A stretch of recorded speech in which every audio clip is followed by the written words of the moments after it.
Look out! Look out! Take care. You are being watched. We repeat, take care.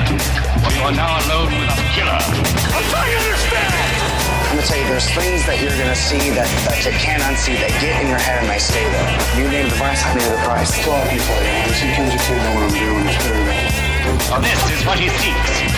And this is why he kills. Someone coming towards you who wants to kill you, regardless of consequences. A madman? Yes. You dance with the devil. The devil don't change. The devil changes you.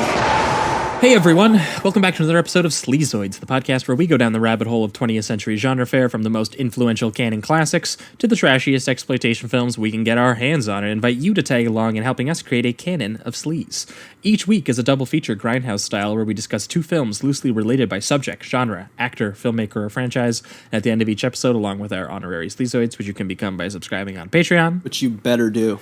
A little aggressive. We decide on the official ratings and rankings. I'm trying to be chill here.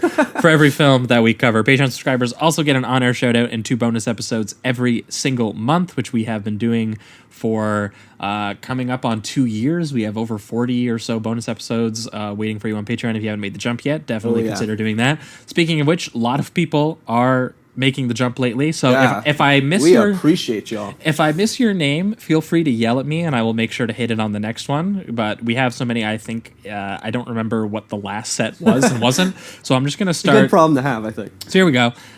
Sorry that I have to go through everyone's names so quickly this week. Usually we don't have this many to do. So Rory T. Donahue, Riley James, Anna Whittles, Steven, just Steven, Michael Gaxiola, Jason Tusaltos, Woof Dog.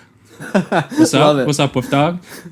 Will Kincaid, John Hoopenthal, Jansen Green, Angelo Palmerino, Edward, Colin Estes. All right, I think that wraps it up. Sorry Thank you, guys. if I butchered any of those. A couple of them were a little bit complicated, but feel free to correct me in the comments as well. You know, I can take the hit on that one. But yes, so thanks to everyone becoming patrons, getting all your bonus Patreon episodes. That's the one plug. The other plug for the week, as always, if you guys are listening on iTunes, make sure to give us a good old rating and review over there. It helps us find new listeners, and we appreciate that as well. All right, those are your plugs. Welcome back. As always, I am your host, Josh Lewis, and joining me is my obvious regular co-host over here, Jamie Miller. Welcome back. Welcome back. I think 2 weeks ago would have been the last time you guys, free listeners, would have heard from us, and we would have had special guest Rick Kane on the show, who brought with him Hong Kong horror comedy. Some great ones. Those were so much fun. Mr. Vampire from 1985 and The Seventh Curse from 1986. One sort of like a bit of a Jackie Chan kung fu film meets sort of like a lot of slapstick and stuff like that. Yeah, but involving hopping vampires. Yeah. So a little bit of like a sort of horror folklore there for Hong Kong. And then The Seventh Curse, kind of indescribable. Yeah, it's just, it goes so many places. We still don't think that we believe that we've seen that movie, and we talked about it for like 45 minutes on the show. We don't know if it actually I'm not even going to exists. try, but if you ever wondered what sort of like Kung Fu meets Indiana Jones meets Lucio Fulci meets Rambo meets this is no exaggeration, Conan the by way. Barbarian. Yeah, I'm not making any of this up. These are all things that we dropped as influences on that episode. Yeah. So if that interests you at all, The Seventh Curse, 1986. Again, that episode was 2 weeks ago. Any podcast listener of choice, it's available on. But last week, speaking of Lucio Fulci, we did an entire episode on the man, the myth, the legend. We did his Gates of Hell trilogy, 3 movies, City of the Living Dead from 1980, and from 1981, The Beyond and House by the Cemetery. All very good. All very but good. The Beyond, Jamie and especially. I, that was a mother load of an episode. I think it was about 2 hours long. Yeah, it's close to it if it's not. We hope you guys really enjoyed that one. And that one is, again, patreon.com/Sleazoids podcast. That was the bonus episode for all the patron listeners last week. But this week, we have a very special guest on with us here, who has brought Two, I would say these are pretty sleazy films, honestly. Oh yeah. And that guest is now, Maddie, you might have to correct me on your title here, but film programmer at the Film at Lincoln Center in New York, correct? That works. Yeah, technically my title is programming assistant, but I think that the umbrella term applies. Oh, good. Perfect. But Yes, Maddie has all kinds of fire hot takes on Twitter. Also, sometimes a speaker on the Film Comment podcast. I've heard her a couple times on there. Nice. Also, sometimes interviews directors. Like I saw you recently did the Ari Aster director's cut of Midsummer, which Very looked like a lot of cool. fun. Yes, that was a fantastic Q&A. Awesome. Well, I wish I could have been there for that. Either way, we're very glad to have you here, Maddie. And as it goes, we have the guests bring the 2 episodes on with them. So what are the 2 films you brought with you today, and why do they pair together? So I'm very excited by this pairing. First of all, thank you so much for having me on. I'm very excited to be here. Of course. So the first film, going sort of in chronological order, I think makes most sense. Absolutely. The first of the 2 films is Peeping Tom, the 1960 film directed by British filmmaker Michael Powell of Powell and Pressburger fame.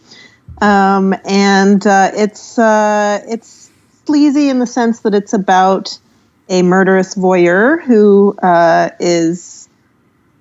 enjoys murdering women and filming them as they die, and then watching his films back again later. Yeah, that sounds pretty sleazy. I'll be honest with you. Yeah, right. I thought it perfect for kind of this fit show. the bill. Yeah, and it's sort of, and at its time it was very controversial. It was very sort of loathed by critics, and I believe censored in various ways. But then in the subsequent years, it gained a cult following. Most prominently, Martin Scorsese of Marvel is Not Cinema fame, and apparently, Peeping Tom is cinema and very good cinema, according to Scorsese. So, Agreed. Yeah, now it's highly regarded. Awesome. So that was the first of the 2, and the second was the 1999 Joel Schumacher film 8mm. Starring Nicolas Cage, Joaquin Phoenix, James Gandolfini, various other... Peter Stormare, of course, very important. Very important Catherine role for Keener. him. Oh yes. Yeah. Oh, he steals the show completely. He's possibly wins the movie, but yeah. And so that's obviously a very different day and age in terms of its production context. Almost 40 years later, but it is similarly about filming death, where the dying person is a scantily clad woman. And so basically, if you haven't seen it, it's about a detective who's hired to track down the sources of a possible snuff film. And it sort of sends him down a rabbit hole of bad people. Bad vibes all Bad around. vibes, yeah, bad juju. Sleaze. Yeah, and it's like following the money deeper into hardcore porn hell, basically. Yeah, and both films deal directly with the idea of snuff footage and the sort of like ethics of filming people in situations like that. So Yeah. I would say that Peeping Tom may be a little bit more interested in the intellectual conversation, the aesthetic conversation around that. 8mm a little trashier, but that's what makes it good. So that's what makes it a good pairing. So I think that's as good as any intros we're gonna get. So I think we're gonna jump right into it right now. Awesome. We are going to talk Peeping Tom. Sweet. Let's do it. Awesome. So put that camera away! There is no future for anyone who tries to befriend him. He invades the privacy of innocent people till the piercing eyes of his camera meet the terrified eyes of his victims. And with a compulsion akin to madness, he shoots the final, fearful scene.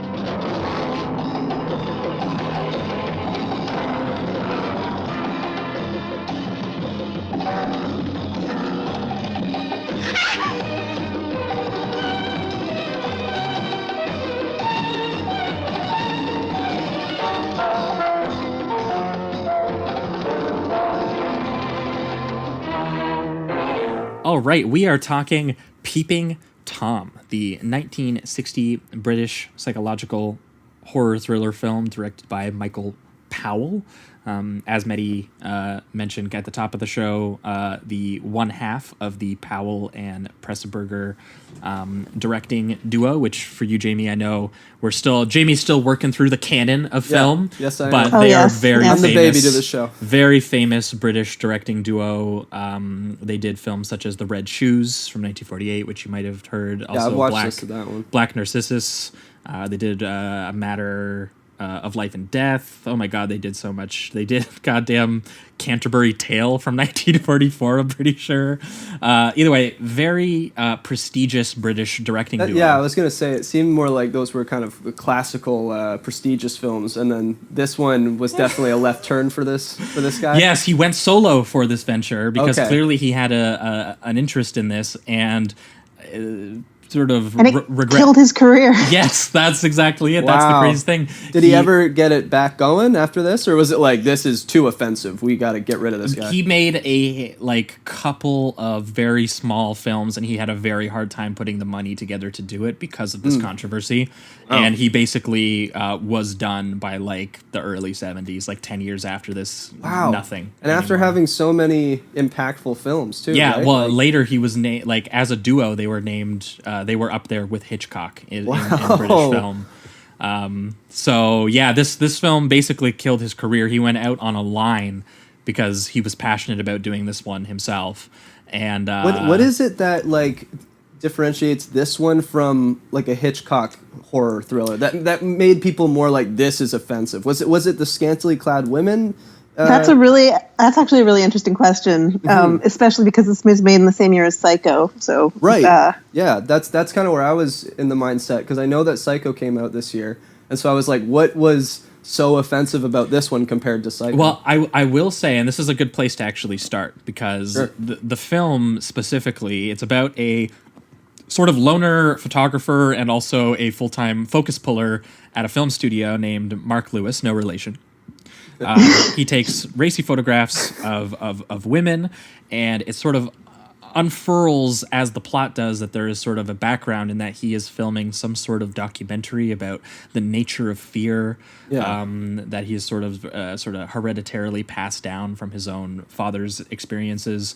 And the thing that's unique in comparison to this, because you're right, both 1960, both about serial killers, this and Psycho, but Psycho is both not with parent issues as well. yes, Yes, and both knives. kind of Freudian. yeah. But one is from the point of view of the killer and wants you to sort of, if not sort of sympathize, at least sort of pitifully empathize and come to an understanding with the killer, and also wants you to, as a film watcher, we've talked about this a lot on the show, talking about Brian De Palma, but the idea of characters who are voyeurs are a lot of the time very good bridges to implicate audience members who are also watching these characters' lives. Right. So all of a sudden you have what is the point of view of a voyeur who is also graphically murdering people, or at least graphically for 1960. We watch it now, and I imagine British people going,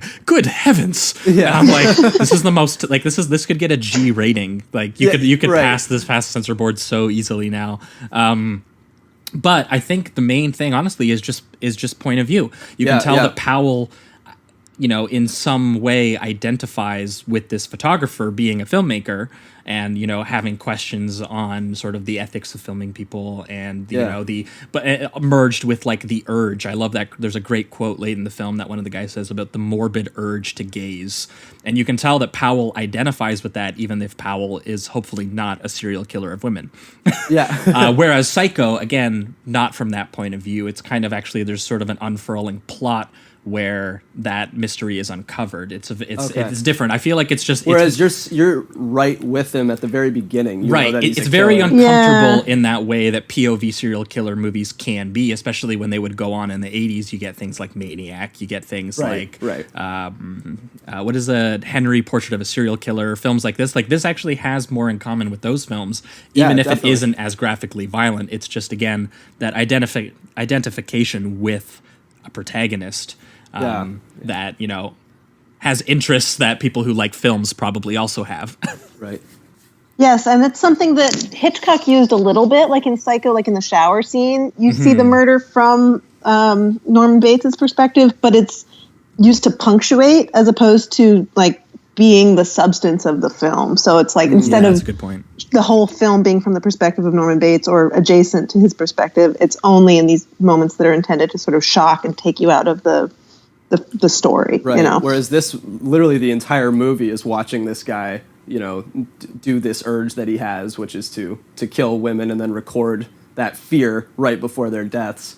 So Right. it's like you don't have a moment to kind of settle into, the mystery. There really is no mystery in a sense. There is for the other exactly. characters, but not for us. So. To the extent where like this movie is very interested in psychoanalyzing him and delving into the sources of his psychosexual trauma and how that made him psychotic. Whereas Norman Bates, you get a little bit of that, but it's left very mysterious and it's left sort of like, oh, we don't even really want to know because it's too horrible to contemplate, Yeah, so it kind of sucks for Powell because I think Powell caught the short end because I think I'm not going to say anything bad about Psycho on this show, but I think what Powell is doing is much thornier and more complicated of a subject. Yeah. And something that is much harder to pull off.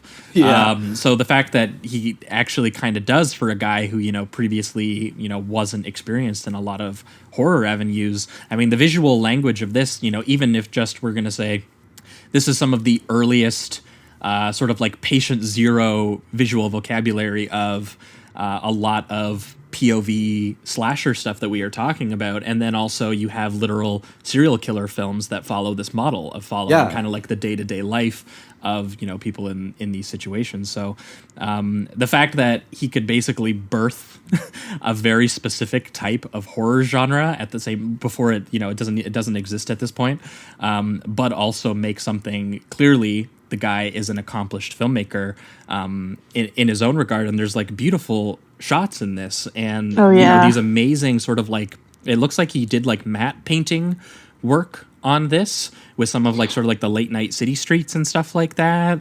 The colors you can are really unbelievable. You can totally see the lineage with like the red shoes too, like the expressionist use of color.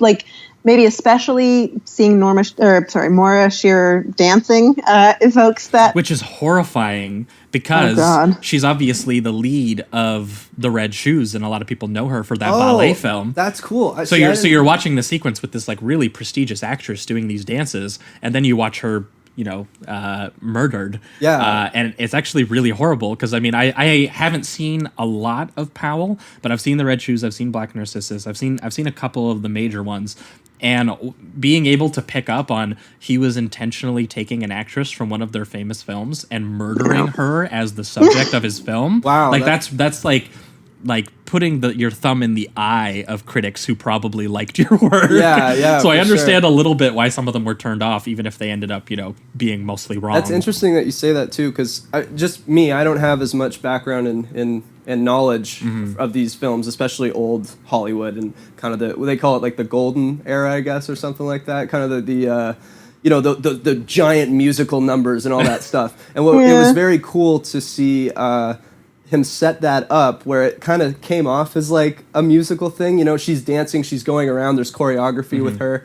and then he's setting up a death.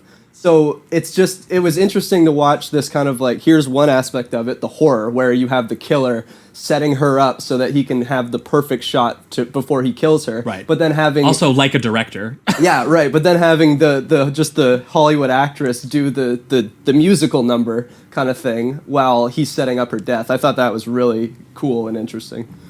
Yeah, it's a bizarre scene. It's in some ways it's the most disturbing scene in the movie, I think, because it is such a, it is implicating the film director very much. Like, you're right. It's a scene where he is playing the director and we are watching a scene be staged and he is about to, do his thing, which is to put her on camera and kill her. And it's basically, it's sort of Powell putting a spotlight on himself and saying, look, I am identifying with my protagonist who is a psychopath. Yeah. Right. Someone who orchestrates, situations, right? Yeah. Because that's what the suspense of that sequence is that it's amazing because the opening scene of this is a POV of him killing a prostitute, Right. immediately setting up that there is a sexual desire behind the camera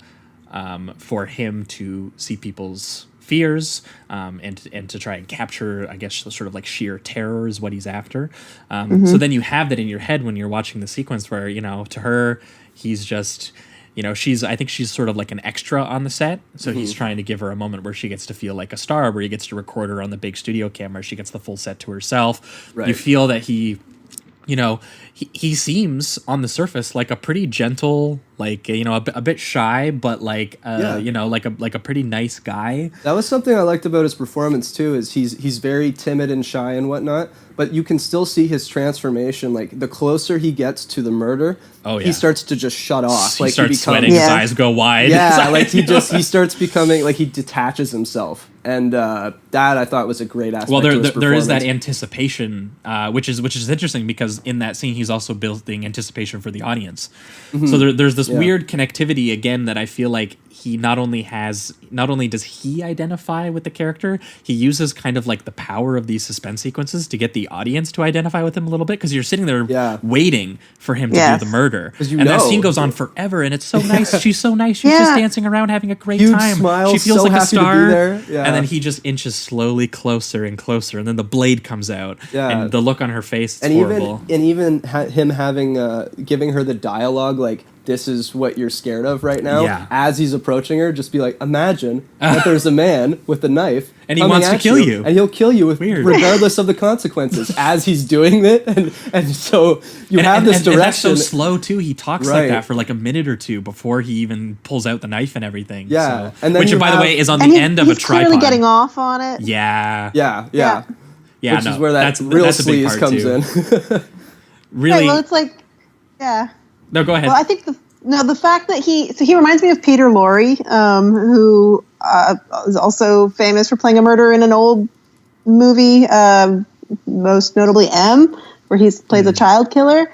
And like, I think he's just got this quality where he's so magnetic on the screen that as he's building up to his murder and he's full of this anticipation and this sort of excitement, you, the viewer, are both afraid for the victim to be, but also swept up in his excitement, and very much that anticipation is sort of you're just waiting for the payoff, for the gratification, and you sort of it's very it creates a kind of identification that I think is kind of unusual, actually.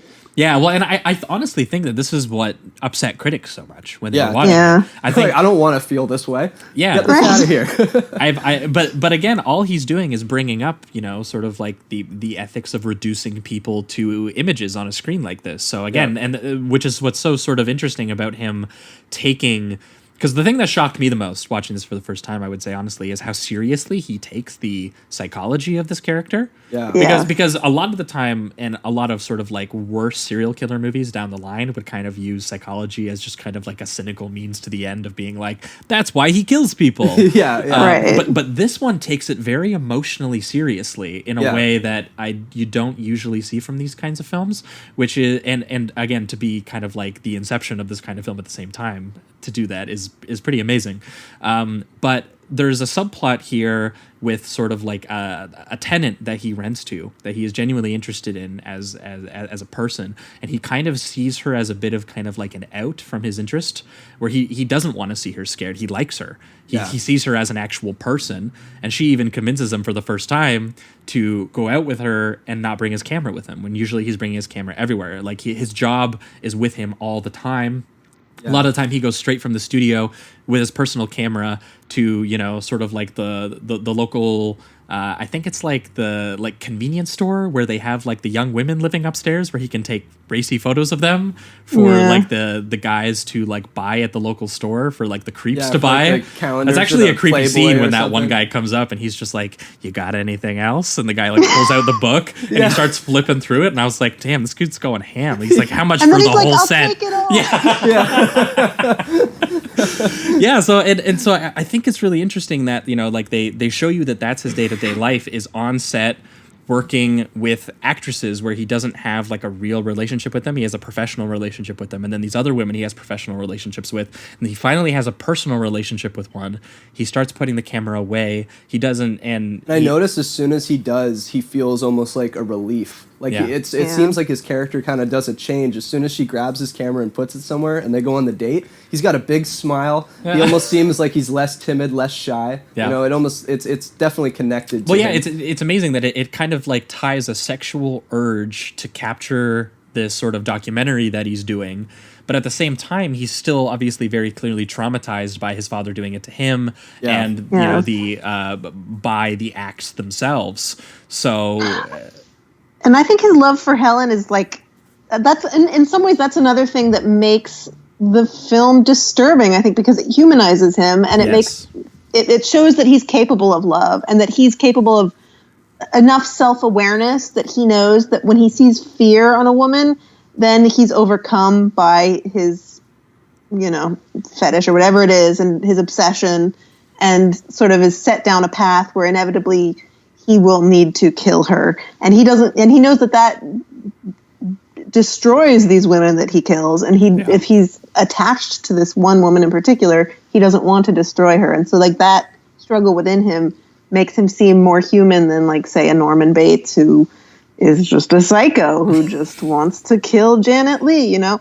Yeah. So like it's more uncomfortable for you to go, oh, like, yeah, this guy actually does, he has an ability to, you know, or a desire to not do this anymore. There is an out for him, possibly. You don't know if he'll actually get there or not, and it seems a little, again, I do like that Powell doesn't really give him an easy out. Not at all. No, we'll say by the end of this film that he does not have any kind of comfortable out. Incredibly I actually, it's very bleak. It's very depressing, which I think is, you know, the fact that he was able to stick out and hold that ending is also true to the character. Again, which is what gave me confusing, because again, he does identify with this guy, but at the same time, he he does not at all make excuses for this guy, which is the difference, is that he 100% acknowledges, as Maddie was saying, that he is destroying women, and he knows that. Yeah. And it's also tied into this sort of like weird Freudian relationship he has with his sort of psychoanalytic father, who constantly filmed him and did trying studies to on put him. fear into him. And I got to be honest, I thought it was a little funny when he started playing the footage for her, because it was just like the father's like throwing lizards on him in bed and scaring him, and I was like, dude, this dad's just a prankster. Nothing bad going on here. Yeah, but then it does get just a little bit goose. It gets a little bit more grisly as he starts sort of like trying to film the kid's reaction to his mother's death and stuff like that. Yeah, it's like, which you're is bringing really the horrible. home It's like, video to the funeral. Like, good lord, dude. Yeah, it's just like, dude, that like he should have privacy in that moment. And he even talks about that he doesn't lock his door because he's never known privacy in his life. Right. There's one sequence in this which I think is amazing, where the girl that he's interested in, her blind mother comes up into his room. And this scene is amazing, and I could tell that it was ripped straight into the Hannibal series, both in Red Dragon the book and obviously Manhunter's film, where he watches those films of the families while the blind woman who he's, you know, sort of seeing at the time. For sure, yeah. Yeah, so it has that same aspect to it, where he starts with playing the snuff footage because he's really excited to rewatch and see what he got. But the mother is sitting in the back of his sort of like workshop area, and you can kind of just see her under the lighting that Powell has kind of set up there. But then he hears something, and then he pulls out the big light and spotlights it on her, and he just lets the film run. And the mother is asking him to describe what the film is because she's a little skeptical of his relationship with her daughter. And she can tell that he is sort of like upset or excited and a little disturbed by the footage that he's watching. And he is kind of a nice guy, so he's not going to lie to her and tell her what he's actually watching or, you know, what he's not watching. So there's like this weird thing that builds up where like the mom kind of knows what's going on, but she probably, you know, not entirely, but she hears his reaction. And it has one of my favorite shots in the entire movie, which is an over-the-shoulder dirty shot of the mom reaching out to him and then superimposed. I don't know actually how he got this shot in the 60s, but then she's reaching out to him and it's a behind the head shot of him.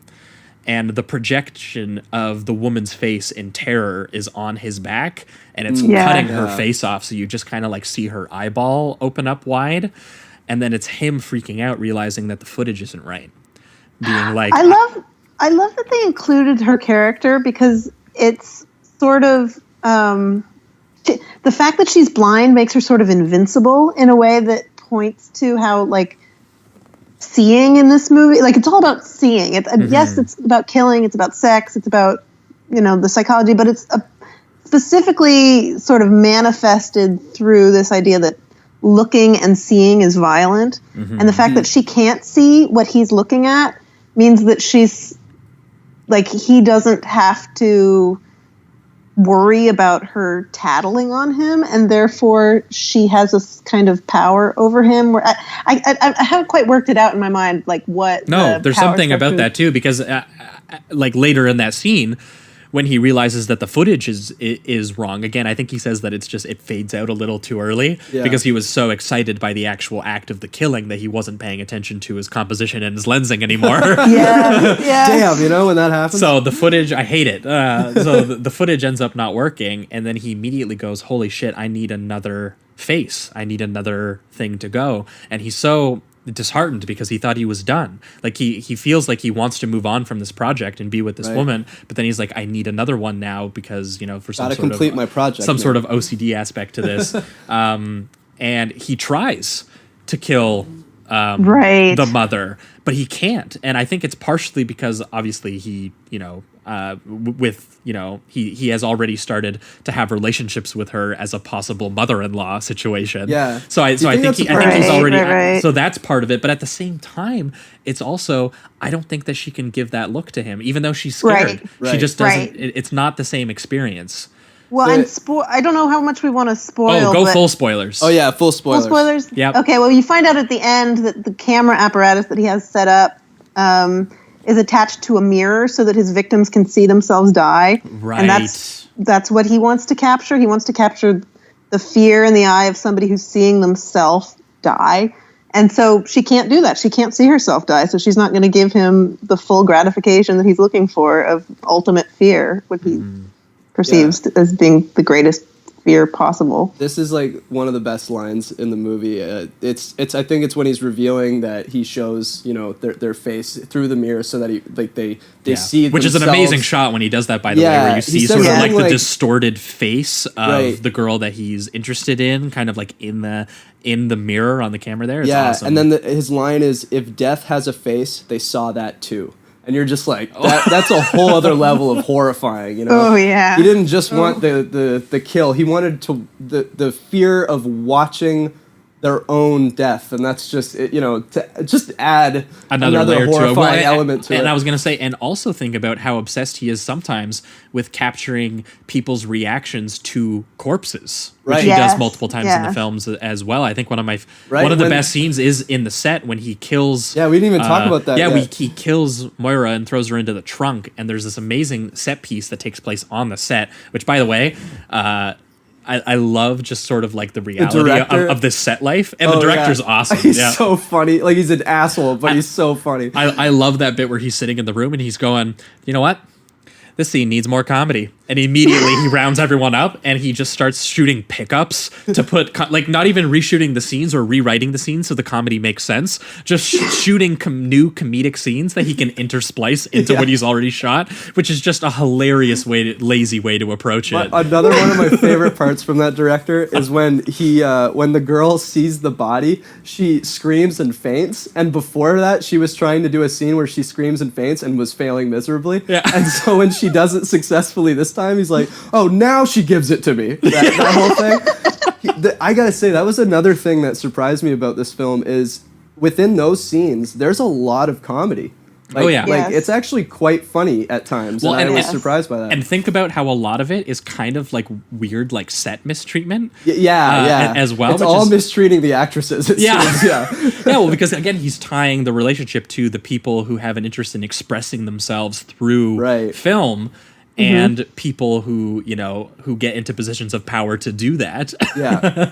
So, like, again, this is all sort of interconnected in that way. But I do think that scene where he tries to shoot comedy and he has the actress, just like, again, he flubs this total garbage scene where she just is asking the guy to keep bringing out different colored trunks. What about this colored trunk? And then they bring out the trunk. And I love that bit where it's like, he's like, wow, this trunk is a little heavier. Really heavy. Yeah. Which is another, like, that's very dark humor. And Oh, I yeah. imagine for 1960, yeah, I guess that pretty- would really be pretty morbid, shocking. yeah. And then another part where they set that up, and then later where they switch it to hats so that the actress can not be so traumatized. But she's as still soon as she traumatized. gets to the blue hat, she runs screaming out of the room. It's like, and once again, you know that the reason is completely horrifying, but Yeah. he somehow still makes it very funny in a way. Too. Well, yeah, and they brought an on-set psychoanalyst to help her yeah, out, that's right. and they were like, Doug, we hired you. What can we do here? And he was like, honestly, guys, she's gonna need more than 30 minutes to like recover from seeing a corpse on set. That's really all you can do. Give her some time. Yeah, For a movie that's all about the male gaze and sort of like the violence of the male gaze, this movie is really pretty nuanced in its treatment of like female subjectivity. Because like these women who are like victimized because they are putting their bodies on camera, you see them as people, even though, you know, maybe the film director and the murderous protagonist don't necessarily see them as fully realized humans until, you know, he meets Helen, and then that's different. right. But Well, and I think that's what this movie is realizing, though, is his realization of that. It is Powell Right. investigating the idea of people. You know, inherently, when you're filming people, you are kind of reducing them in some way. And then, again, his film is wrestling with this idea of, but a lot of these people are real people, which honestly makes them more horrifying when you're sitting there thinking about it. Yes. Because, again, and I think that the key to the film is that scene with Moira where she's dancing around and she's just a lovely person. And you're just Yes. sitting there watching her live out her dream. Like, you can just tell she wants to be a stage actress. She wants to be a dancer. You can see her doing this. While simultaneously knowing how this And scene he's will end. weaponizing that dream and that vulnerability as a way to entrap her. Yeah. And that's the dramatic crux of that scene. And you, as an audience member, are engaged in that. So you're just sitting there waiting for it. And again, like that sort of push and pull of the inherent excitement of like the visual vocabulary of that suspense. And then you realizing how icky that is, that you're getting excited about this. Yeah. Right. Is really, like, to me, that's like the crux of this film and why I think a lot of people, you know, felt really uncomfortable about it. Speaking of which, I did want to highlight this one review of the film. Is this an older review? Yes, this is a Awesome. review that I came out love at the time, these. which I thought was so severe, I had to laugh about it. But Len Mosley, writing about this film, because again, this was basically panned across the board. Yeah. To the point So where not many people were said fighting this for was this one. unethical. People said Yeah. it was awful. They said that it should be, you know, people should boycott it. Like, they said everything under. And you watch it now, it's funny because we've seen so many films like this. It's that so like, tame, It just seems in tame comparison. now. Yeah. But Len Mosley, writing about it for the Daily Express, said that the film was more nauseating and depressing than the leper colonies of East Pakistan. What a fucking analogy. Jesus. I read that and I Holy was shit. like, Jesus Christ. Dude, that is scathing. It feels a little offensive to the leper It's weirdly colonies of East specific. Pakistan. Yeah. Yeah, it's God. weirdly specific. Well said. Oh my god. Yeah, that's so funny. you know, That's terrible. the film itself, because, you know, Powell is a very accomplished filmmaker, has really just stood the test of time. And I mean, Martin Scorsese obviously goes hugely to bat for this film, and I think that he kind of described it as sort of like he described it as, you know, everything you would ever need to know about sort of filmmaking and filmmakers.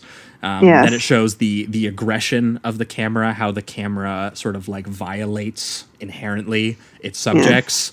and that through this film, you can kind of, see what it is that draws people to that violation. Like you just have to realize that you are, sort of taboo violating something in some capacity, but at the same time there is an allure to that, and obviously anyone who goes into a movie theater because they like movies in some sense probably understands that allure, getting a glimpse into other people's lives, and then obviously you throw in things like abuse, trauma, sexual repression, sadomasochism, voyeurism, the idea of fear and trying to photograph and reduce the very idea of fear in the first place, and you just get one crazy movie. I'll be honest with you. Oh yeah. For 1960, I think this is one of the favorite films that I've seen from the 1960s now, having finally actually seen it. I was actually quite blown away with this one. I'm right overall. there with you. And I think angling towards the reductive rating round, which for you,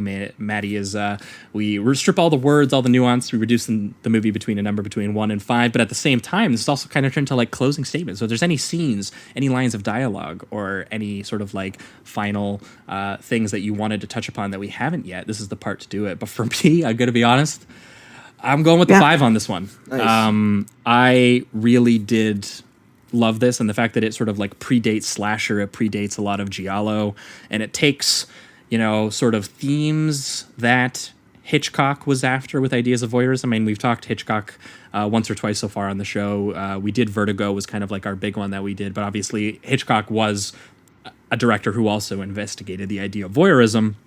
But I think that Powell here kind of takes the implicit sort of like pitiful psychological perversity of those characters and just really foregrounds it and investigates it in a way that does separate itself. And again, the fact that, people lauded Hitchcock and rejected this leads me to believe that this might even be more uncomfortable and more thorny in ways that, maybe some people don't find as interesting. I could see someone thinking it's still kind of corny, but for me, I found honestly very, very rewarding watching this.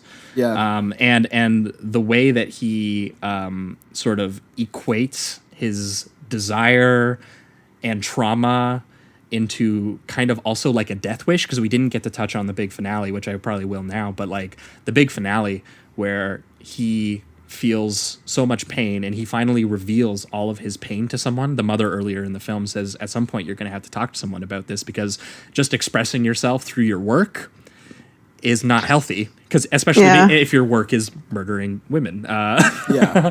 But so he finally expresses himself to someone as a person, and he reveals his documentary that he's been filming, which is sort of taking on his dad's experiments on fear, and that's why he's been sort of collecting all of these different images of women in terror. And the final image is of himself, where he sets the spiked tripod up again, also spiked knife tripod. Yeah. Pretty cool. Little phallic, little uncomfortable still when he's stabbing women with it. But watching him sort of like stab himself with it and capture his own fear again, while also listening to all the pre-recorded footage of all of the women screaming, as well as the footage and himself. Yes, that's the crazy part. That final image where it shows the newspaper, or it shows the note that she left him about from one camera to another that needs you, or something like that, like one camera that needs another camera, sort of hinting at a possible future with her, while it pans up to the image of him having basically slit his own throat using his own camera, capturing his own fear and the history of all his pain and trauma as he's revealed it to her. And it's so sad too, right before it, he tells Ellen that he's afraid.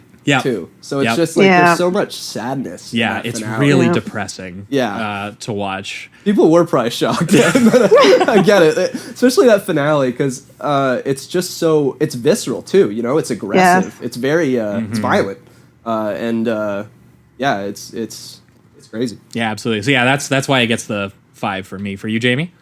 Man, I think I'm going with the 5 now. Yeah, the conversation, I was with the just super high 4. It was kind of on that. It's one of those typical on the cusp, and the second watch probably would have got me there. But I just, after this conversation, I don't really see flaws. I think especially hear for that, British critics from the 1960s? Wrong. We got you in 2019, baby. But no, it's fantastic. I just couldn't believe really what I was watching because it felt like what we've seen in the horror movies, because they're influenced by this, obviously, but what we've seen in like these 70s, 80s slasher films, and now I'm watching it in 1960 on the dot, and I didn't know that this I feel like existed. I was watching the birth of Brian De Palma. Yeah, right, exactly. No, that would be exactly what I'm trying to say. Like, spot on. I was just shocked at this. I had no idea that this kind of a film was released in 1960. I'm just very blown away. By a prestigious filmmaker who ended his career to do it. Yeah, it was like it's got everything. It's got everything. Like a guy who shot like Technicolor classics. Right. And he was like, do you know what? Does one of the sleaziest 1960s horror movies I've ever seen in my life. It probably might be the sleaziest, at least in this regard. Mm-hmm. Does anyone know? I'm gonna give it a 5, by the way. But does anybody know of the lead actor that plays Mark? So I was reading about him today, and I think he was internationally famous for this movie. I don't think he did much. Because I was curious if did it ruin his career too, kind of thing? Or? Well, I know he went on to be in Fassbinder's Fox and Friends, Fox and His Friends.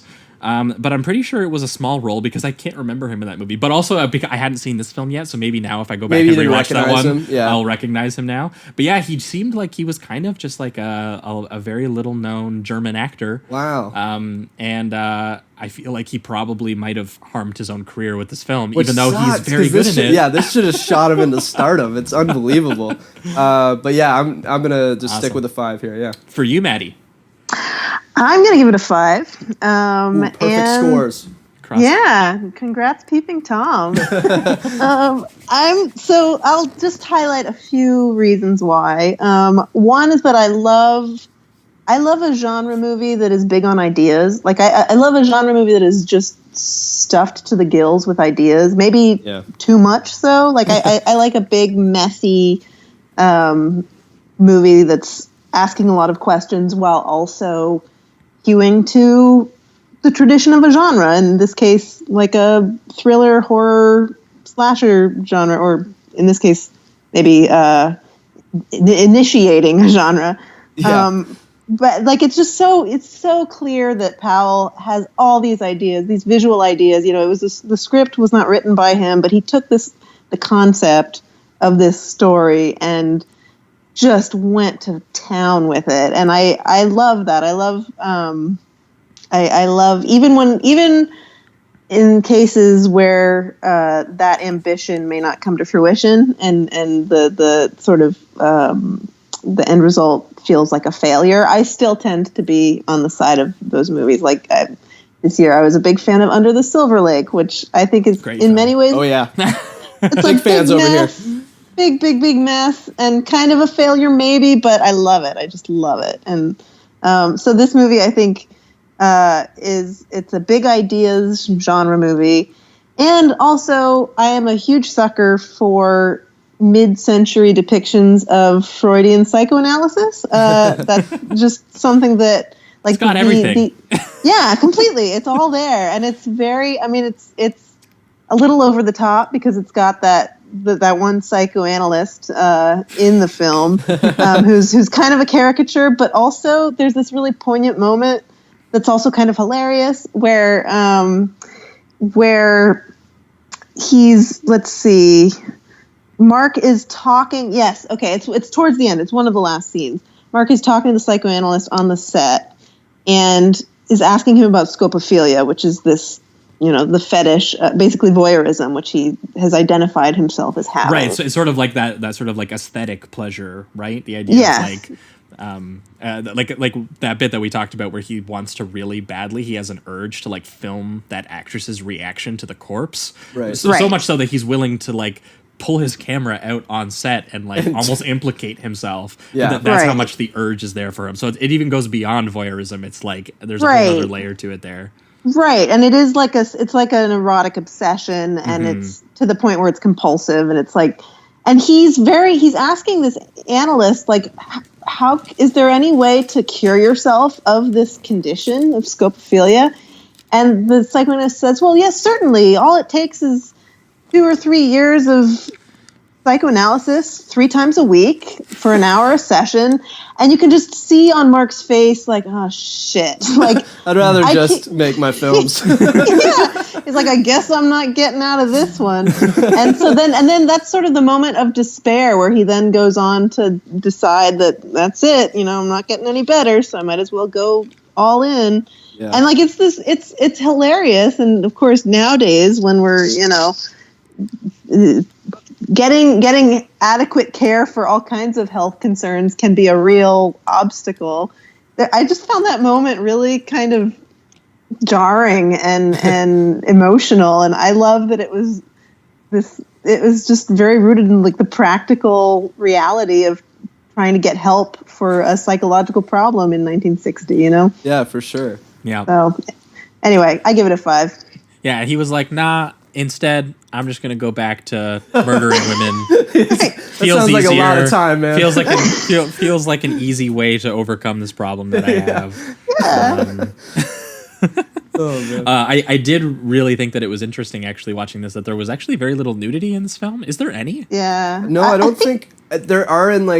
You can see in the pictures in the background, like when they go into the stores, but there's no women on screen that show it. They're just in like kind of like lingerie sometimes. Yeah, because I did find it interesting that they thought it was so scandalous, and when really it's the psychology that's kind of scandalous, not the actual film itself that much sometimes. Yeah, it's because it makes you feel gross. Like thank you. Like that one girl when she turns around to be taking photographs of her in like her lingerie, and it focuses on her like facial disfigurement for a second. Yeah, like clearly like that is more interesting to him than like her naked body. Yeah, I just remembered a line of dialogue too. It was the blonde woman that was one of the models, and she was like, she was telling Mark, "Can you shoot it so that it hides the bruises?"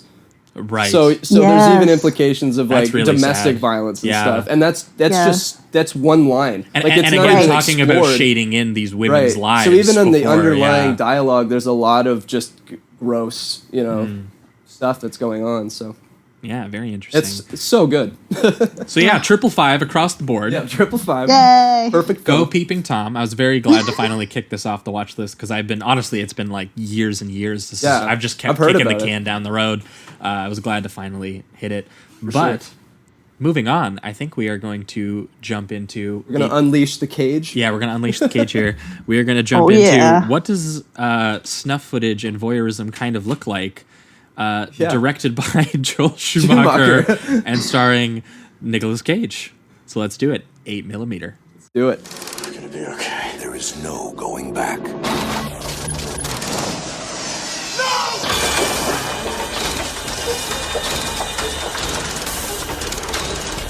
Nicolas Cage. I'm trying to understand! Wherever you were, just forget about it. I can't. There's no one left to finish this but me. 8mm. A film by Joel Schumacher.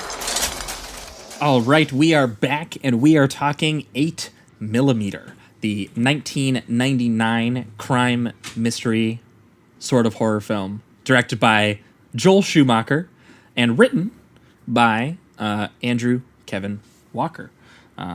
Who I don't think I've seen much of him lately, but he was very well known for writing the screenplay for Seven. Oh. I did not make that connection. Yes, so he wrote Seven. Hell yeah. And actually, to sort of paint a picture for you here, 8mm originally was supposed to be directed by David Fincher. Oh, really? So if you're wondering why Robert Elswit was attached to this film, that was partially why. Okay. Robert Elswit, by the way, PTA cinematographer, one of the best living cinematographers. He shot this film. It is a very good-looking film. Joel Schumacher is a very interesting choice of director, though. Yeah. And I know that since this film... I think I've only seen his Batman movies, so I don't... Well, weirdly enough, he actually is not a terrible fit for this movie, because before he did those Batman movies, he actually was well known for doing kind of like, sort of uniquely unhinged did he do a lot of genre and crime stuff, films. And I mean, he did The Lost Boys. He did Falling Down, which is like sort of like one of the pinnacles of sort of like male angst and rage, sort of psychic it collapse. He also did the 90s Flatliners. I've heard about that. The dude did like courtroom dramas, like a lot of John Grisham. I think what shocked me the most just watching this, though, because I only really saw the Batman films and I knew of him. I did know Lost Boys, stuff like that. But like having scenes where, you know, a nurse puts something in a dude's butt a bunch of times, I was not expecting to see at a Joel Schumacher. So clearly I didn't know where this guy came from at all. But right. This has got to be a sleaziest, right? It's up there, and I think part of it is that obviously Walker as a screenwriter is very interested in some sleazy subjects. I mean, Seven is one of the most well-known serial killer films, and he sort of takes that here to a bit of a different level by tying in, you know, actual film to it and footage, even though it still kind of has a bit of like a pulpy premise of a sort of private investigator trying to hunt down a woman who was found in snuff footage to see, you know, if she's real, if this actually is real snuff footage, right? Things like that. But since this film's release, Andrew Kevin Walker has since said that this is not his screenplay. A lot was changed. He said that Joel Schumacher and whoever Joel Schumacher brought on with him, I guess some sort of producer, maybe another co-writer. Yeah. He said that they basically rewrote it to the point where he has sort of disavowed this film from his career. Oh wow. Same way that Cameron did with Rambo: First Blood Part 2, which we were talking about not that long ago. Did he get into specifics at all? Like what his was doing there are no differently? specifics out there. He basically just said that he wrote the film. He was talking about doing it with Fincher after the success of Seven. Okay. And I think Fincher ended up doing, I can't remember if he did The Game instead or he did there was another film that he did in the late 90s that I can't remember exactly which one it is. Fincher ended up obviously being busy, and Joel Schumacher wasn't his choice, and then Joel Schumacher rewrote the draft of the script to make it his own film. Okay. So that's all we know for sure. But I would say that seems accurate to me. This movie feels to me like the guy who wrote Seven wrote a screenplay, and then Joel Schumacher rewrote it and directed it. That's kind of what it feels like while you're watching it. Yeah. Even though there are some interesting ideas, and there are lots of this film that I do think work. I do think that on, you know, as Maddie was kind of saying, she likes to be intellectually engaged with a lot of these films. I feel like there's a little bit less of that going on here. This film is sort of like gesturing at intellectual stuff without actually caring about it very much, right? Yeah. It's definitely a depiction of an underground community that doesn't seem that interested in the community. Like there's very little characterizations of the community except for Joaquin Phoenix, who, by the way, I do think is one of the best parts of the film, and there should have been more of that. He's fantastic. I agree. Yes. Yeah. Like Nicolas Cage originally being turned off by him as like the worst, lowly, you know, terrible. Well, yeah, and that's human just being, it. It's a at weird certain thing. points you might be only finding that depending on these films, but like. It's like we know who watches porn, and that's a lot of people. So, you know, I know this is more on the extreme side, but you know that's also popular. And I felt like you could also just get more into the community aspect of it, or have Nicolas Cage kind of. I think William Friedkin, for example, gets around this in a really unique way with Cruising, which is a film I thought about a lot watching this film because I love Cruising, and it also has a similar vibe of, you know, a character going into a scene that they're made uncomfortable by. It's like there's some dangerous things here, but these are still people that are, you know, engaged. Well, yeah, and I was like, and it also helps that Al Pacino's character in that film is genuinely intrigued by the community, and he's like, "This is something I haven't seen before. This is something I'm interested in." Right. And whereas Nick Cage is more just like trying to solve the mystery. He has no interest, but he has no interest in any of the community, the people. He's just kind of like he kind of sees them all as scum. He has no empathy for the community that he's investigating, which is just very different because that is the journey that Al Pacino goes on in Cruising. Yeah. Exactly. Because in this movie, it's kind of just like, as the father of a daughter, I am outraged that you could hurt women in this way. And it's like, okay, so is that all? Like, is that why you care about carrying out this righteous crusade? Okay. Well, and it's also a little weird because they don't actually establish his relationship with his daughter or his family that well. The kid's a baby, so he's not going to be like playing catch or whatever. He has that defensive mechanism with his child, but even like his wife they don't have too much besides just kind of the typical, like, the wife is worried about him because of the job he does, and he's just reassuring her that everything's going to be okay. And then I'm not in too deep this time. Yeah, and then he loves her. It's very and surface level. And it shows them having like super vanilla missionary sex in their marital bed. And it's like, this guy is on the straight and narrow. This guy's a good guy who doesn't watch porn, who doesn't have kinks, who doesn't do any of that freaky shit.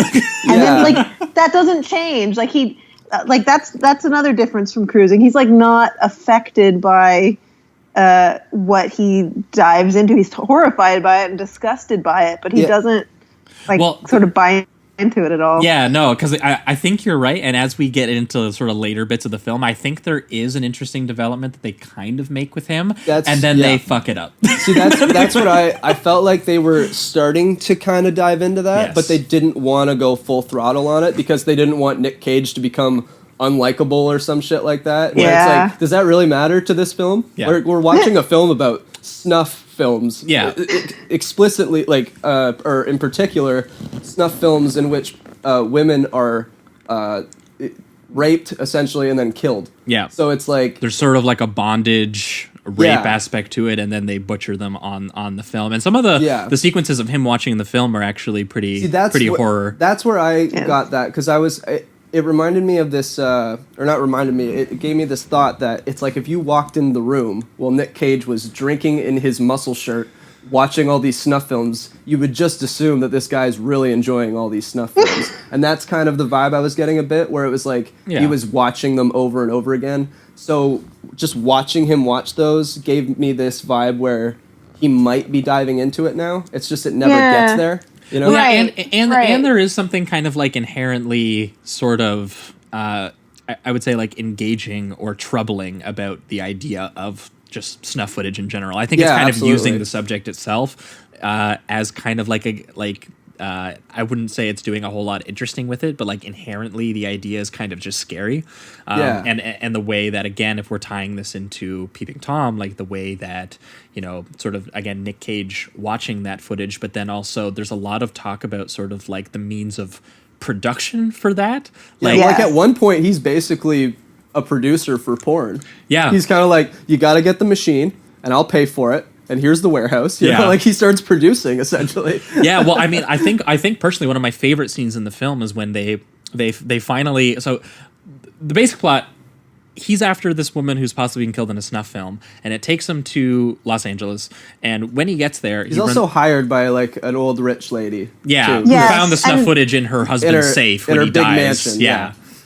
And that's really important because the other aspect of this movie, the thing that I think is maybe at the heart of this movie is its interest in financing and how movies get financed, and specifically how the perversions of the rich and powerful sort of trickle down through the people who need to make a living by catering to the rich and powerful, and how it's like this whole seedy, destructive, violent industry exists because of the twisted minds of a few people who hold a lot of money and power. Yeah, people who can afford to be like, what experiences haven't I had yet? Yeah. And like it doesn't delve at all into the psychology of the people who might want to watch these films. And that's like part of why it doesn't seem to want Nick Cage's character to ever come even close to being sort of intrigued by these films. Yeah, it's just not interested in psychology. It's just saying, okay, there are these evil sickos at the top, and their perversions just trickle down and poison the rest of us, Yeah, but I do think that the one scene I think that really works is when he's teamed up with Joaquin Phoenix, when he's paying him to kind of like guide him through the sort of like LA porn and perversion scene. There's one amazing, hilarious moment where Joaquin Phoenix walks them into like kind of like a sort of like it looks like kind of like a Mexican run club looking for it, and he goes, "Se casa snuff." Which I just thought was like, that's good stuff. Just I mean, especially Joaquin Phoenix in like his dyed hair, his crop top, his leather pants. It's just it's so funny. It's so well done. He's perfect. And in he's this so film. good in Yeah. this movie. And I think one of my favorite moments is with him, which is when they finally think that they found a place where they are paying for snuff footage. And they sit down, and both of them together go into a private room where they put the tapes in, and they're watching the tapes, and they think that they're watching actual snuff films. They think that they finally found like the place to do it, where there's they found the distribution network, and they're horrified. And the footage is really gross. They show it to you and everything. The sort of like butchering of this woman. And then immediately they put up the second one and they realize that it's the same woman being murdered and that it's fake. And Nicolas Cage go, fuck, it's fake. Yeah. And it's so funny watching Joaquin Phoenix, who is like covering his mouth. He's horrified. And then he's like, wow, oh boy, that's great. Yeah, because it's fake, and now I can like The magic of cinema. And I think he even says something like, "Oh, Snuff Film 2, The Revenge," or something like that too. Yeah. So like interesting. there's a moment where like his horror all of a sudden becomes excitement now that there's that distance of it's not real. Not real. Yeah. That is interesting. Which I think actually is an interesting idea when you get into the fact that people who are really into genre films, Jamie and I, a lot of the time investigate ourselves as the idea that we might be bad people. We don't know. Yeah, exactly. Well, and that's about. I mean, that is maybe the one sort of avenue that this movie is kind of interested in, is the question of like, if the thing that's titillating about a snuff film is that it's real, what does it mean to try and figure out if something is a real snuff film, and why does it matter other than it matters whether or not this girl is alive or dead, but it also matters whether or not this dead rich guy actually paid to have an actual snuff film made, and if he's really that thick, or if it's about authenticity and about like what's fake and what's real, and I don't know. That's I think.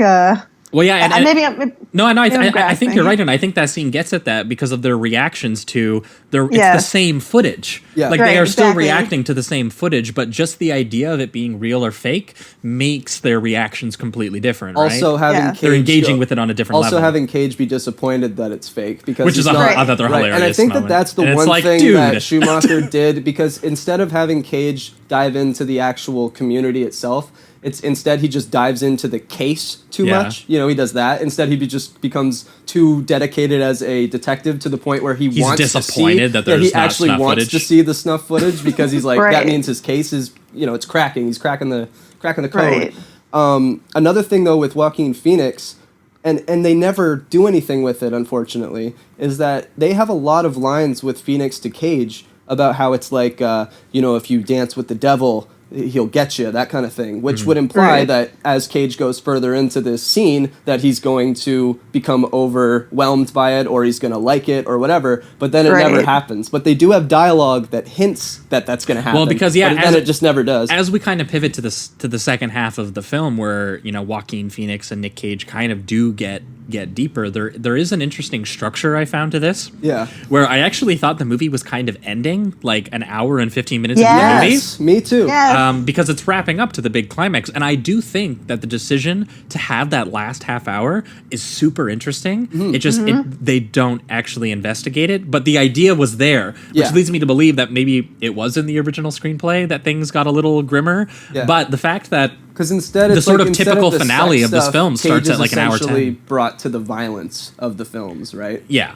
It's just they get rid of anything that was the sexual aspect of it. Well, the thing that's just interesting is that they at the hour mark, they have him start wrapping up the film. He's starting to close in on the people actually responsible. James Gandolfini makes an appearance as like a really gross casting director. With the crossbow? Yeah, no, he's the totally casting director. Underutilized. James, Peter Stromore is the guy. Oh, with the crossbow. Okay. Who is the porn director. By the way, named Dino Velvet. Just an amazing name. That's good. Yeah. He also has a lot of like satanic, like occultist imagery in his place, which I think they have awesome. the upside down pentagram on their hands. Like all of them have it tattooed on them. So they're they're Satanists or whatever. I have to say, his office was a feat of production design. I fucking love that set piece in his like production offices. Oh yeah, and everything's just like neon lit and stuff. Yeah, it's great. I loved the fact they add because Cage is trying to act like this super fan, So when the guy's like, "Can you name any of my films?" and then Phoenix, the one that's actually in the scene, kind of saves his ass, and he's just like, "I really liked this. I'm not sure." And then they start getting into which ones are more violent and why they like them more and stuff. I thought that scene was pretty good. Yeah.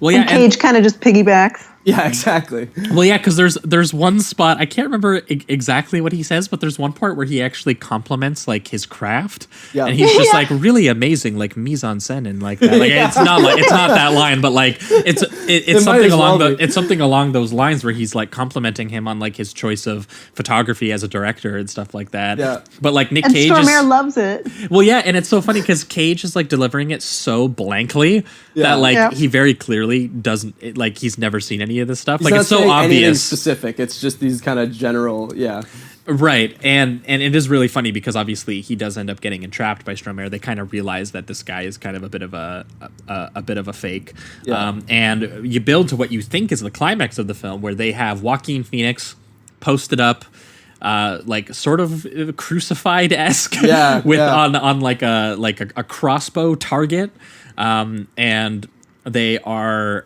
the sort of.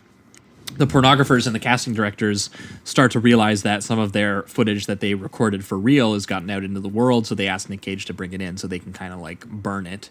And Stromare gets a really great line where he's like, "If there's no honor amongst perverts and pornographers, then what do we do?" Yeah, exactly. He's just like, "There's no legality here. I can't take you to court for fucking me over. Yeah. All we have is honor." I also love his little performance. It's just creepy and adds this really gross thing about his character is when he's threatening Cage with his like family as well as Joaquin Phoenix, and when he does it, he just eats the family photo. He puts it in his mouth. I just thought that was such a weird character thing for him to do. It's just creepy. Yeah, like, and he's like, "I'm gonna kill your family," and then puts the photo in his mouth and then pops it back out for no reason. It's just a weird, creepy thing to do. He completely commits to it. Oh, yeah, it's great. He chews those scenes. Oh yeah, he was one of my favorite parts of this whole movie for sure. Yeah, and he's barely in it, like in a sense. It's well, like yeah, because there's him, there's James Gandolfini as casting director, and then there's kind of like his performer / abuser of the film. They call him the monster, I think. The machine. The machine. Yeah. The machine. That's what they call him. The machine. And yeah, people in the '90s had a real crazy, like they were really terrified of people in like leather gear. That was just a thing. Yeah, it does seem like a big '90s thing. Yeah, big '90s thing. You also get a brief glimpse in this moment of like early where Cage was going a little bit. Yeah, when he starts to freak out a little. Why? Yeah. Absolutely. Yeah. Why did you want the footage of the girl being butchered? Why? Oh, so good. Honestly, Love that might have been my biggest disappointment in this movie is that Cage had to play it so straight. Yeah. I wish he could have let loose a little more. Well, what I thought it was gonna lead to that, and it kind of does, not really, but he has moments where he gets to Eddie eventually, and he has to kill Eddie because. Yeah, well, we'll get to that because that's a hell of a fucking scene. Well, yeah, because he gets a little unhinged by this whole situation, especially because when he brings the footage back, and obviously he doesn't want to give them the footage, like Joaquin Phoenix gets murdered right in front of him, which is actually really sad because he's like the one character you've really latched onto in this movie as like just like a good person who's just trying to make it in the scene. He's just like, honestly, I wasn't super into this stuff. I just, I got a job here and kind of like it, and I've just been here the whole time. He was trying to be. I kind of like the people. Like reading In Cold Blood. Reading true crime behind his pornography book that he's got, which is pretty funny. But Nick Cage gets a little unhinged, and I think this is the part that I found the most interesting because I actually think the set piece, Joel Schumacher does a pretty good job on that shootout set piece where Nick Cage is like sort of like handcuffed and he's trying to get the one bullet back into his gun. As sort of like the different sort of crews in this underground snuff photography group start to like pick each other off, and he sort of like put the seeds of disruption into them and stuff like that. They start disagreeing about how like the one lawyer screwed them out of money in the deal to pay the rich guy for the snuff footage. which again, they say he just did because he could, which is actually kind of a scary idea. He's just bored. That's just that's the only reason. He's got the money and some girl's life ended and this horrifying footage is out in the world because he just was bored. That's all it was. And could do it. But this transition from this finale, because you think that this is building up to the finale, where Cage kills all the guys, he solves the mystery, he goes back, he's done. But there's still like 40 minutes left in this movie, and I was like, what the fuck is what else could you do with 40 minutes? And I thought that this was the most engaged I was finally in this movie, because I thought that set piece was well done. I thought the Joaquin Phoenix thing was actually kind of affecting when he died. And then I thought it was about to get really interesting because Cage goes on full revenge mission, like murderous revenge. I also love how they shoot it, because he's with his family, and the wife is like, we might not be here when you get back, like basically saying we'll leave you. And then instantly, as soon as he goes, I'm leaving, it cuts to him in LA just kicking the shit out of Eddie, basically. There's like no time to show him traveling to LA. It's just he's now in LA and he just starts kicking the ass of Eddie, and he's just, where's the stuff? All that. It's fucking hilarious.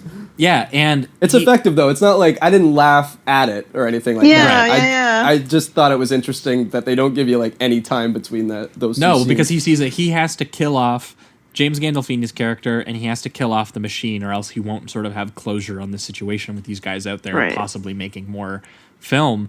And I do think that the sequence where he kills James Gandolfini is actually pretty like horrifying. Yeah, I will say though, it wasn't, once again, it wasn't like a laughing thing where I was laughing at the film. It's just such an outrageous moment when he doesn't quite have the will to do it. So he goes out and calls the mother of Mary, who is the girl that was murdered and raped.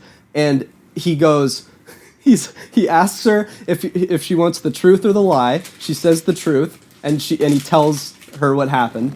And then he is like, do you give me permission to kill this man? Like, as in, like, he needs the permission from the mother, and he's using his rage and her rage at the loss of her daughter as an excuse to kill a human being. And that is what I've been looking for throughout this whole movie. That's good shit right there. That's like outrageous. It's funny though, because that's like that is the movie being so fully committed to keeping him a good guy that it won't even let him own his own rage. He needs to get permission to kill. Like he can't even. It's just weird. It's just like this. He's supposed to be like. He's so moral that he is not swayed by hardcore porn, and he is not willing to kill this murderer until he's gotten the blessing of the mother of the woman that he. I don't know. It's just like he's like a purist. He's like a real, just very particular guy. Yeah. See, I think that's what the film was aiming for. That it was trying to, sort of keep him. Like I think when they were tame until that moment. Well, no, I think what they were hoping in the writing of that moment was to keep him being a good person. Yeah. Because even as he kills because Eddie. He's doing it for a righteous reason. But I think it's interesting that the effect of the movie I don't think that actually works on you. What I think it actually does. I think it makes it more complicated unknowingly. Yes, I think that they accidentally achieved something interesting there because all that they ended up actually doing was showing you that the real rage was there, the desire to brutally kill that person was there, and he's looking for any excuse to actually do it. That's what I got from it. That's why I liked the scene. But you're right that Joel might not have implied that at all. Like, or that he didn't want that to be the case. You know what I mean? Yeah. It does seem like he wants Nick Cage to be liked. Yes, like it seems like in the screenplay that is supposed to be designed to let him off the hook. Right. But weirdly enough, the effect of the way that it's filmed, it doesn't, because it's still a really gruesome death when he bashes that dude's head in and then lights him on fire, and Nick Cage is like unhinged at that point. I guess you could argue the reason he does the bashing is because they mentioned before that if he kills him with the bullet, he'd have to take the bullet out because they know. But I still like more to think primal, it was, though. That's what I got from it. I'm like, it's more primal. Although now I'm beat thinking him with a club. It's probably a bit strategic, but I still want to think of it as more of a primal moment. So I'm going to. Yeah, no, I like this. I like this reading a lot. That it's like this is. It's not so much that he's a good guy and he needed permission. It's that he, his moral framework on the world meant that he needed like The loosest excuse possible. Yeah, exactly. He needed some way of tapping into this rage that was already overpowering, but that he just had suppressed. And it's just that line, "Give me permission." Yeah, I love love it. it. It's like, dude, you could do it by yourself. The whole "give me permission" you could just already do it. Yeah. It That's really what brings and a he's whole other commanding aspect it. to He's it. like, give me. Yeah. Oh yeah, he's like permission. weeping and so angry, and it's a good performance too. But where I think it falters is in the next sequence. Because in the next sequence, he finally gets to kill the machine. Oh, right. And and this sequence, I think, ends up being less interesting. They tackle him through a window so they can fight in a cemetery.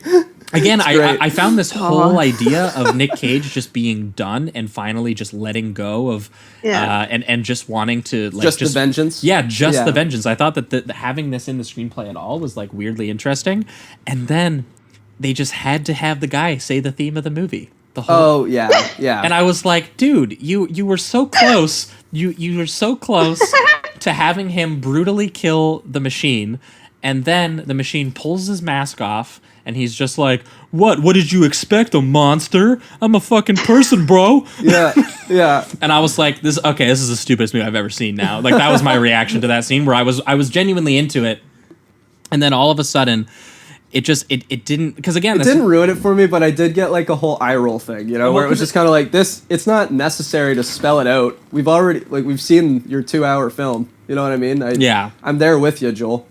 Yeah. Well, I just think that it's an interesting idea. And the film, it kind of works.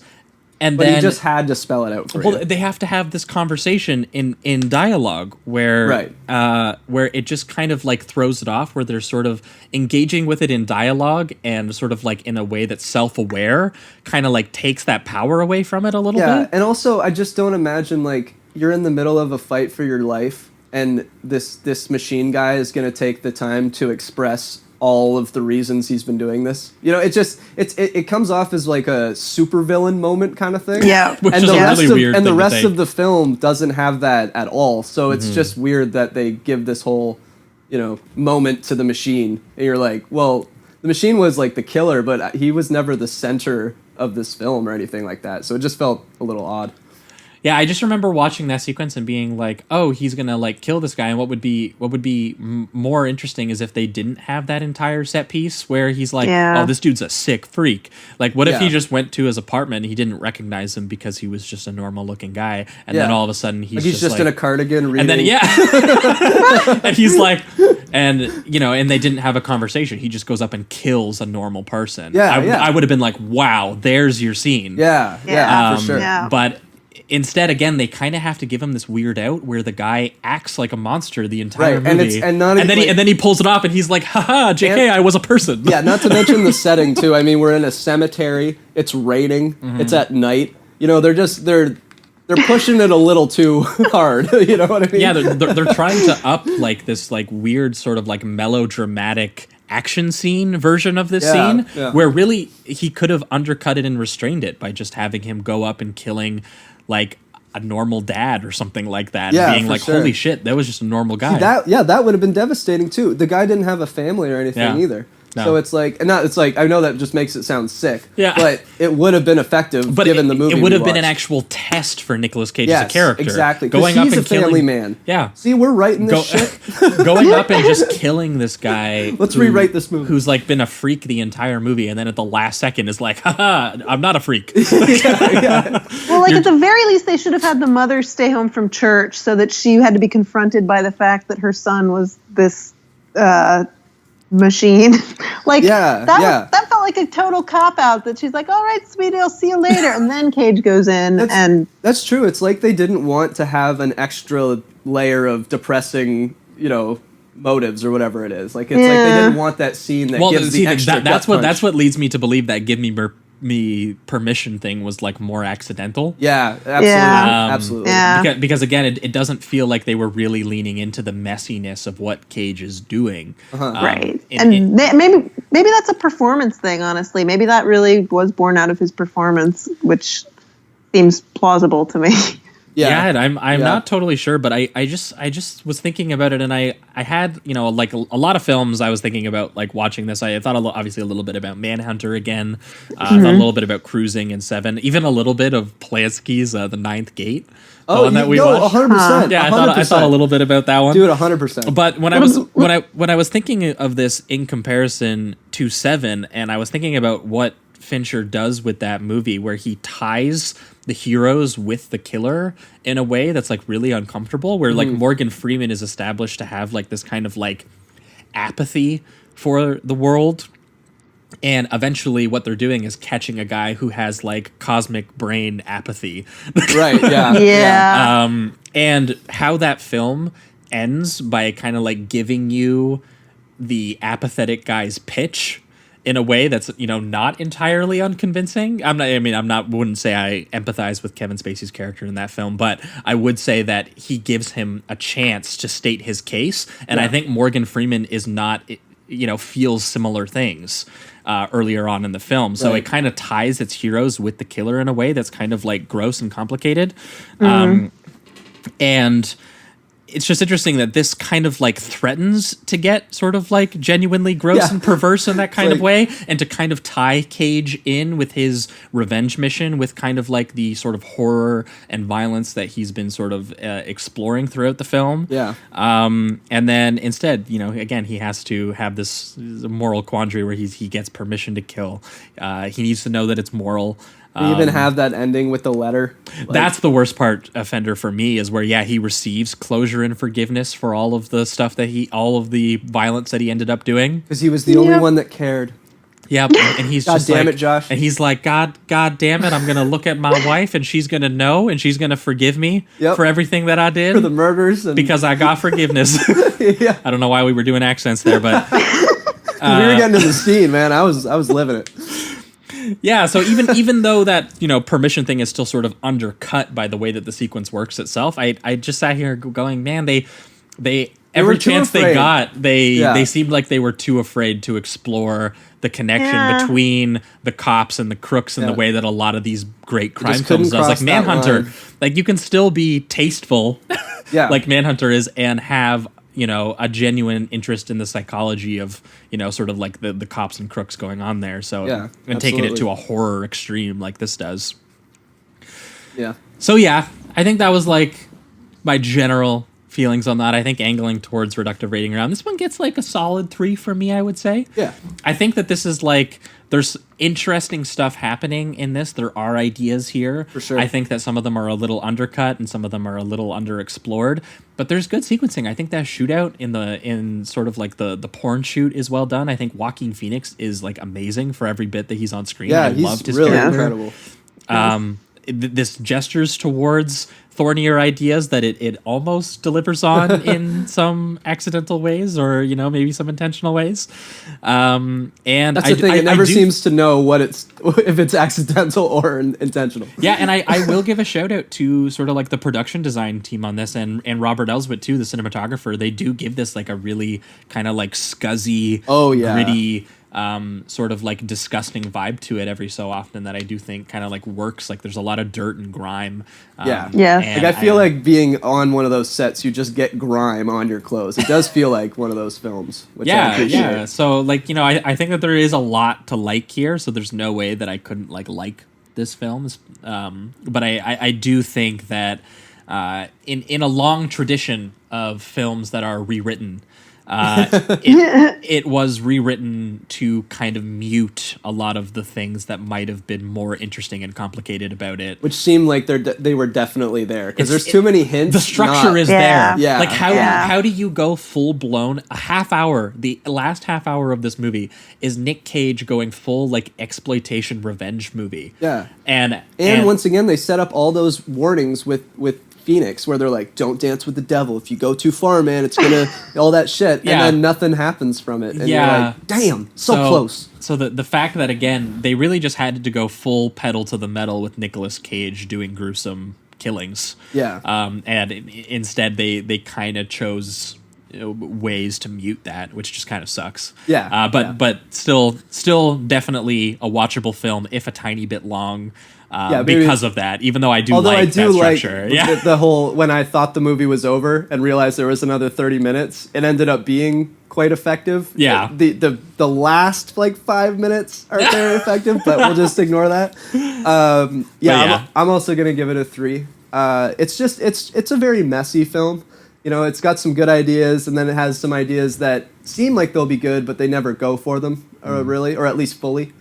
Nick Cage, although good, I was hoping for just a bit more of the Cage, you know? I was hoping for more of the scene where he's, like, asking, why did you do it? Why did you kill her? That kind of stuff. I just love him doing that. And this film seemed like it could have really worked with that. But yeah, I'm going to give it a 3. And once again, maybe a messy film, but it's entertaining, and the aesthetic, like the look of it, is fantastic. I mean, this looks like a very gritty, dark, grimy film. So yeah, one detail I wanted to point out before we wrap up, especially while they're watching the snuff films in like sort of like that scene where him and Joaquin are watching the fake snuff films. Mm-hmm. There's an amazing detail where there is a cum streak going down the TV that they're watching. I didn't even notice that. I missed this. Yeah, Oh which my is just God. such a go back gross and rewatch detail. that. That some respect, you know, respect, Schumacher. Yeah. You'll love to see it. But for you, Maddie. You know, I was going to go with 3, but just to be different, I'm going to bump it up to a 3.5, just out of respect for the power trio of Joaquin and Gandolfini and Peter Stormare, because I think they all give really entertaining performances. Yeah. And I think that as you were saying, Josh, the fact that the production design in particular and the way that the film is shot sort of make up for the script's lack of interest in the world in which it's set. Like the porn, the hardcore setting sort of feels tacked on to the story, but but as far as world building goes, we are immersed in this world in a way that is really satisfying. So I'm gonna give it a 3.5. Yeah, nice. No, that's totally fair. That's that may be where I will be leaning closer to on rewatches now that I kind of like know the flaws of the film and kind of know the film that I'm looking at. Although I will say I was, as Jamie and we've said a couple times, I was really thrilled by the fact that you think you're in the third act and then all of a sudden there's 40 minutes left and you're like, whoa. Yeah, I was genuinely curious as to where the hell they were. Yeah, I was like freaking it. out when I saw that was going on. What could they do? Yeah, not as interesting as where my brain was going, but right. Still some entertainment to be had. Not terrible, you know. But yeah, I think that will wrap it up for this week's show. That was Peeping Tom from 1960 and 8mm from 1999. Thanks so much for bringing these films with you, Maddie. Yeah, thank you so much for having me. No problem. This was a total blast. If you've got anything to plug, Maddie, this is the place to do it. Oh gosh. Well, it's this is a long ways off, but at Film at Lincoln Center we have an annual Scary Movies Film Festival that I'm very privileged to work on. And if you're a fan of this podcast, I imagine you might be a fan of scary movies generally. And so if you live in New York, you should come and see the stuff we program. It's in August. Have you got annually. anything cool?